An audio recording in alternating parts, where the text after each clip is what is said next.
Hai kelas, selamat sejahtera. Hari ini kita akan mempelajari satu topik baru iaitu tajuk 4.4 penyerahan Sarawak kepada Kerajaan British dan 4.5 reaksi penduduk tempatan terhadap penyerahan Sarawak.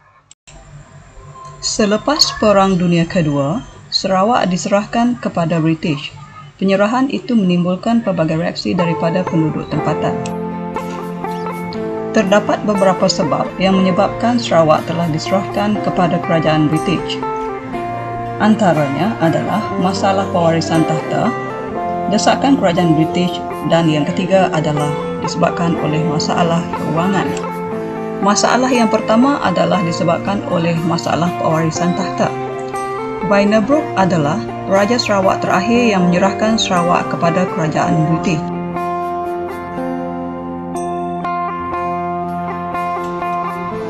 Pada 1 Julai 1946, Bainabrook telah menyerahkan Sarawak kepada Kerajaan British.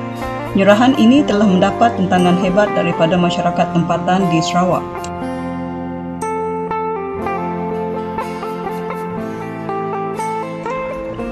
Berkenaan dengan masalah pewarisan takhta, Bainabrook tidak mempunyai anak lelaki untuk menggantikan tempatnya sebagai raja, sedangkan beliau semakin tua dan uzur. Di samping itu juga, Bainabrook dengan melantik anak saudaranya, Anthony Brooke, untuk menggantikannya. Bainabrook berpendapat bahawa Anthony Brooke tidak akan dapat mentadbir dengan berkesan.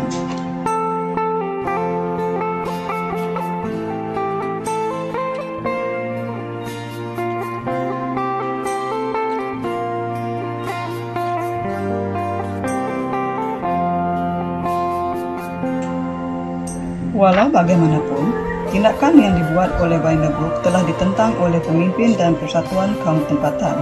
Hal ini kerana ia bercanggah dengan Perlembagaan 1941.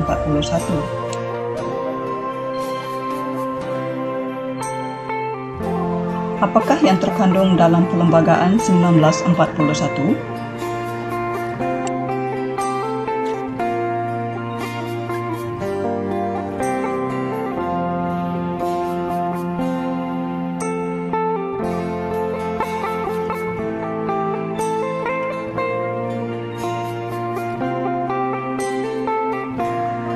Perlembagaan 1941 adalah perlembagaan bertulis yang pertama di Sarawak. Isi utama perlembagaan ini ialah Bainabrook berjanji akan memberikan hak berkerajaan sendiri kepada Sarawak. Namun ia gagal dilaksanakan kerana berlaku Perang Dunia Kedua. Hal ini menjadi faktor penentangan rakyat Sarawak terhadap tindakan Bainabrook menyerahkan Sarawak kepada Kerajaan British.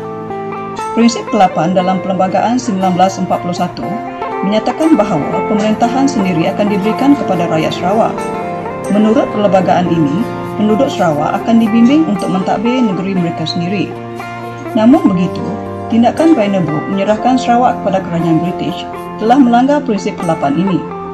Beliau telah menafikan hak Sarawak dan hak rakyat Sarawak untuk mendapatkan pemerintahan sendiri seperti yang termaktub dalam perlembagaan ini.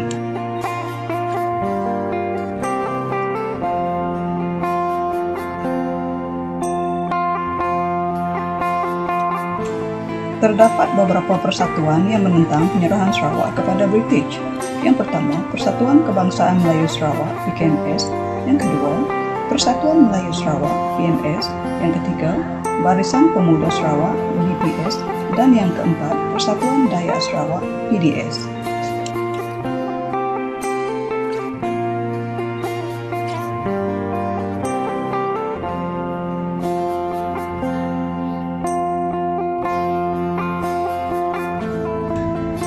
Terdapat beberapa faktor yang menyebabkan penentangan pemimpin dan persatuan rakyat di Sarawak.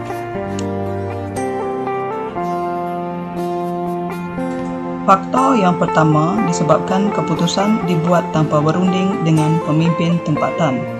Bainabrook telah membuat keputusan tanpa berbincang dengan Raja Muda Anthony Brooke dan Tuan Muda Bertram Brooke. Golongan menentang penyerahan mahu memulihkan pemerintahan dinasti Brooke supaya dapat menuntut kemerdekaan dengan mudah. Faktor yang kedua adalah bercanggah dengan Perlembagaan 1941.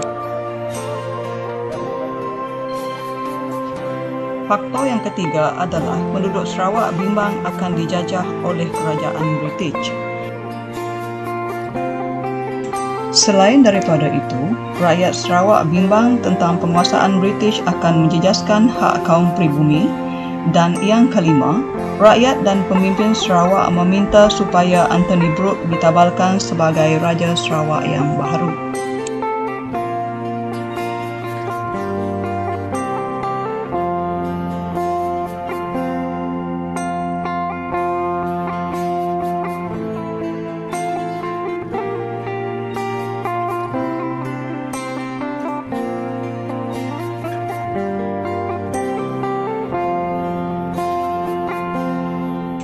Terdapat pelbagai cara penentangan rakyat Sarawak sebagai reaksi terhadap penyerahan Sarawak kepada kerajaan British. Cara yang pertama adalah dengan menulis surat bantahan. Pergerakan Pemuda Melayu (PPM) menghantar surat kepada kerajaan British di London bagi menyatakan bantahan. Pada tahun 1949, BPS telah menghantar referendum memasukkan penyerahan Sarawak. Mereka menghantar surat bantahan kepada Perdana Menteri British dengan salinannya kepada Gavenor. Cara yang kedua adalah melalui peletakan jawatan oleh kaki tangan awam. Seramai 409 orang kaki tangan kerajaan meletakkan jawatan tanda bantahan mereka terhadap penyerahan Sarawak kepada kerajaan British. Cara yang ketiga adalah bantahan oleh golongan wanita. Golongan wanita yang menentang hebat penyerahan Sarawak ialah Cikgu Lily Ebowin dari PKMS, Hajah Sipah, Tuanku Othman, Dayang Fauziah dan Cikgu Ajibah Abol. Kaum ibu yang diketuai oleh Cikgu Lily Ebowin telah pergi ke Rumah Panjang untuk mengadakan kempen kesedaran. Mereka sanggup mengorbankan masa dan tenaga untuk mengatur demonstrasi menentang penyerahan Sarawak. Cikgu Ajibah Abol mengetuai kaum wanita untuk bergabung tenaga dengan pergerakan anti penyerahan dalam usaha memperjuangkan kemerdekaan Sarawak. Dan cara yang kelima adalah melalui mengadakan Pakatan Sulit.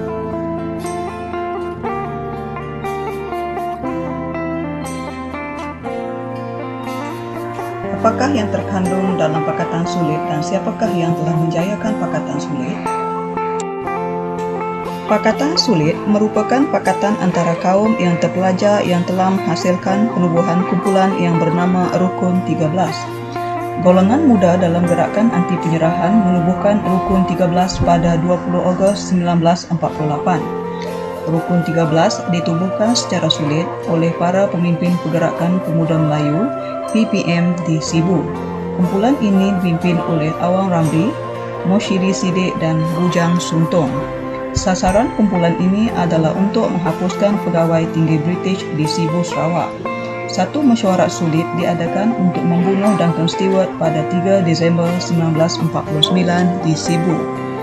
Antara yang telah dilakukan oleh kumpulan Rukun 13 yang pertama adalah mereka menentang penyerahan Sarawak kepada kerajaan British. Yang kedua, Rosely Dobbie merupakan anggota utama kumpulan ini.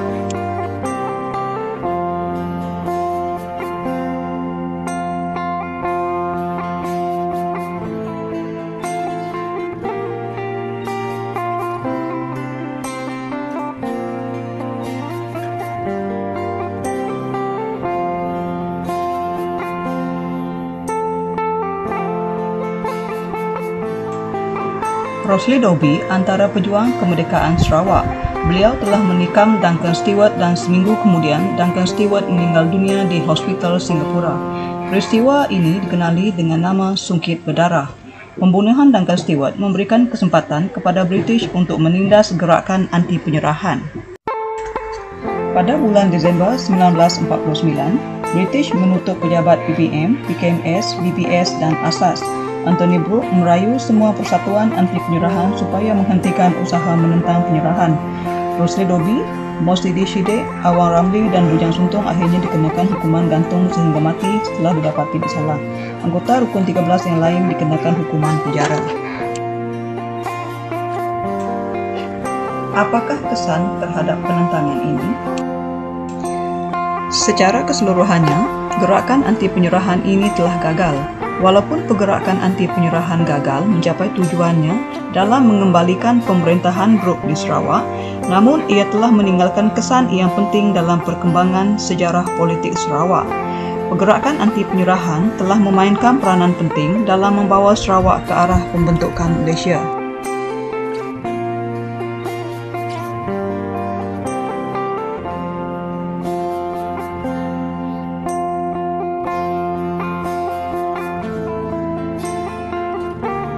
Selain daripada itu, tindakan Rosli Dobi juga tidak berjaya kerana pemimpin Sarawak tidak bersatu. Kesannya, Rosli Dobi telah dihukum gantung sampai mati. Gerakan anti penyerahan Sarawak menemui kegagalan. Walau bagaimanapun, gerakan tersebut memberi kesedaran dan membangkitkan nasionalisme dalam kalangan penduduk tempatan. Semangat tersebut membawa penubuhan parti politik di Sarawak. Terima kasih kerana menonton dan jumpa lagi.